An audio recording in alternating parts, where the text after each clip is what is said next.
Baik, Assalamualaikum warahmatullahi wabarakatuh. Perkenalkan, nama saya Rizky Risa Sucara dari kelas PTE 01 Angkatan 2019 dengan NIM 192404014. Baik, di sini saya akan menjelaskan bab kedua tentang mengenal perkembangan peserta didik sebagai subjek belajar.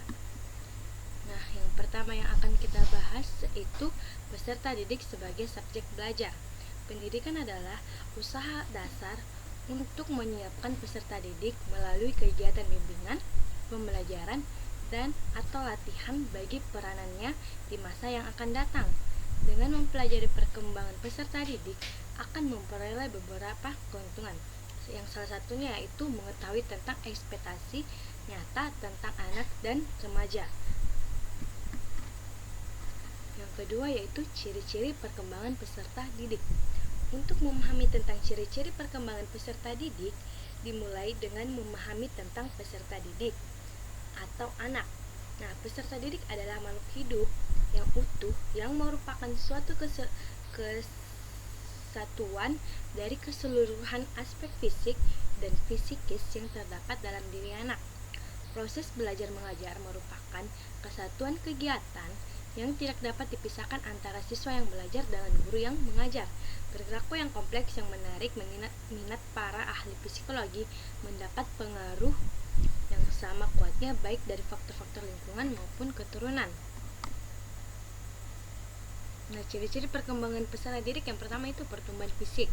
Pertumbuhan manusia merupakan perubahan fisik menjadi lebih besar dan lebih memanjang, dan prosesnya terjadi sejak manusia belum lahir setelah ia lahir hingga dewasa. Nah, yang kedua itu kecerdasan atau intelek atau intelijensi. Nah, kecerdasan ini merupakan kata lain dari pikir, berkembang sejalan dengan pertumbuhan saraf otak. Karena pikir pada dasarnya menunjukkan pada fungsi dari otak. Nah, yang ketiga itu temperamen atau emosi. Rasa dan perasaan merupakan salah satu potensi yang khusus yang dimiliki oleh manusia dalam hidupnya atau dalam proses pertumbuhan dan perkembangan manusia. Maka, emosi atau temperamen adalah gaya atau perilaku karakteristik individu dalam merespon. Nah, yang keempat yaitu bahasa. Fungsi bahasa adalah untuk komunikasi. Setiap orang senantiasa berkomunikasi dengan dunia sekitarnya, dengan orang-orang yang ada di sekitarnya. Nah, yang kelima itu bakat khusus.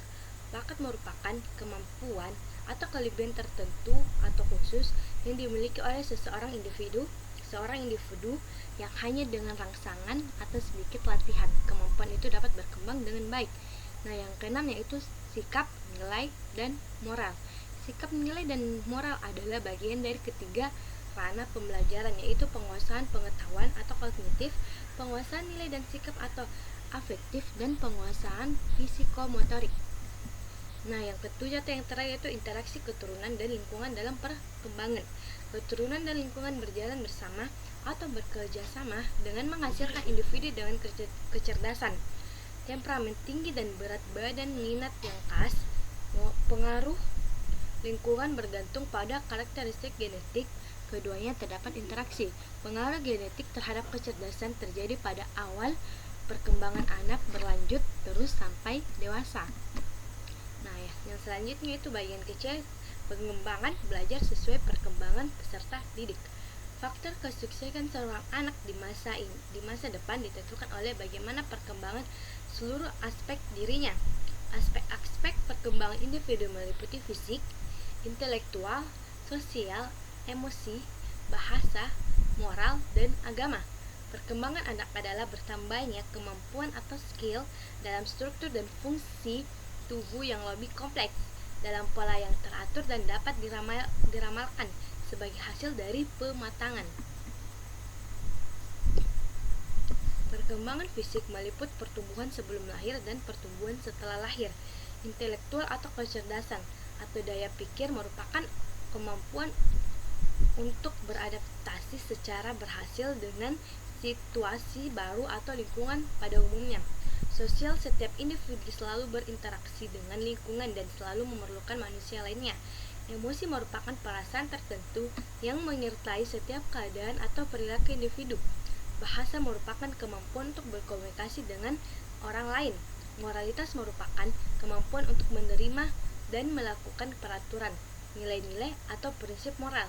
Agama merupakan kepercayaan yang dianut oleh suatu individu atau suatu orang. Dapat ditandai bahwa kegiatan belajar mengajar merupakan suatu kegiatan yang melibatkan beberapa komponen-komponen yang membentuk kegiatan belajar mengajar, antara lain yaitu siswa. Siswa, seorang yang bertindak untuk mencari, menerima, dan penyimpan isi pelajaran yang dibutuhkan untuk mencapai suatu tujuan. Nah, guru itu merupakan orang yang bertindak sebagai pengelola kegiatan belajar mengajar yang memberikan siswa pelajaran, tugas, dan lain-lain. Terus yang ketiga itu tujuan. Pernyataan perubahan perilaku yang diingin terjadi pada siswa setelah mengikuti kegiatan belajar mengajar.